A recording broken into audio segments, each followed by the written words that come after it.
President of Mexico just a short time ago praised a, quote, good meeting with U.S. Attorney General William Barr in Mexico today, as Mexico is reeling from a record number of homicides and out-of-control drug cartel violence that's getting closer and closer to the U.S. border. With us now from the White House, Ken Cuccinelli. He's Homeland Security Acting Deputy Secretary. Great to see you, sir.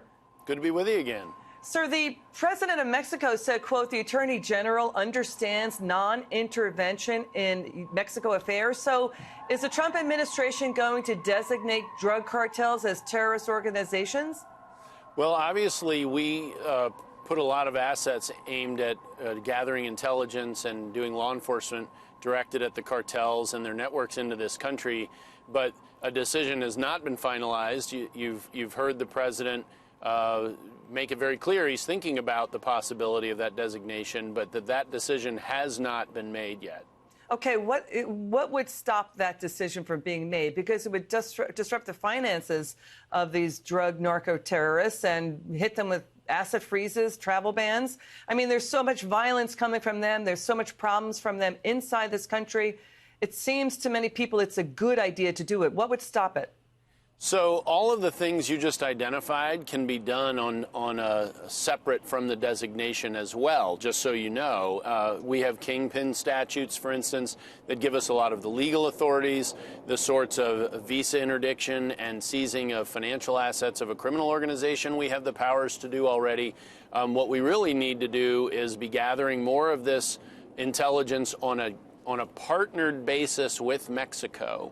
And there are trusted partners in Mexico that we work with on things like immigration that we need to expand our efforts to encompass going after these cartels. And that's something that, you know, I'm sure the Attorney General, I was not privy to any of that, but I'm sure those are the sorts of things that he may have raised as asks from the United States, in addition to having Mexico do more to deal with the human smuggling and the illegal immigration that we have coming into this country. I mean, you're right in the front lines. You're Yes. working on this. I mean, we're clocking and tracking 261,000 homicides in Mexico since 2009.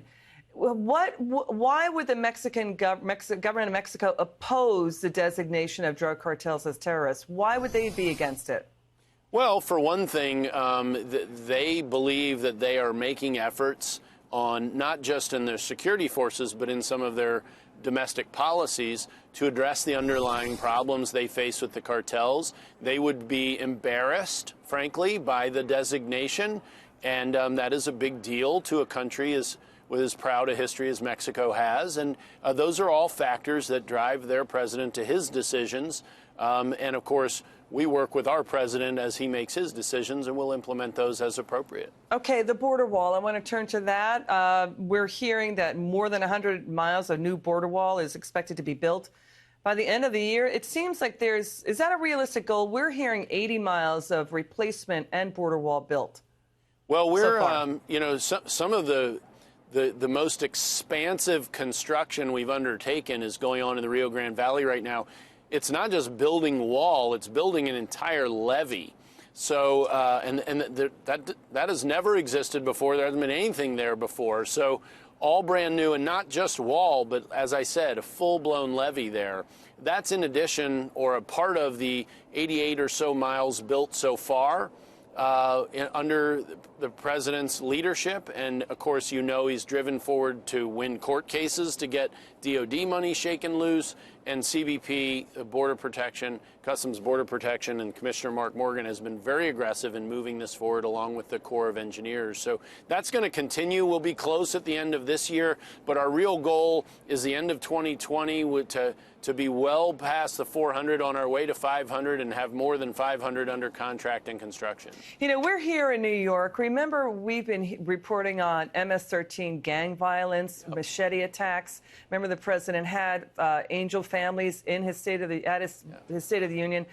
Those stories, we're seeing still problems with gang attacks. Yes. And criminal illegal crime. But it seems like it's somewhat abating. The numbers are still staggering. But, you know, the Wall Street Journal is reporting that ICE workplace immigration increased quadrupled under this administration versus the close of the Obama administration. Can you explain that story quickly to the viewer? So you have seen various forms of enforcement go up under President Trump, and it shouldn't be any surprise. If I could just comment on your MS-13 piece, a few years back I was Virginia's Attorney General, and I would say then and today, the biggest violent crime threat in the Commonwealth of Virginia, and other attorneys general all around the country could have said the same thing, was MS-13. That is still a very significant criminal threat.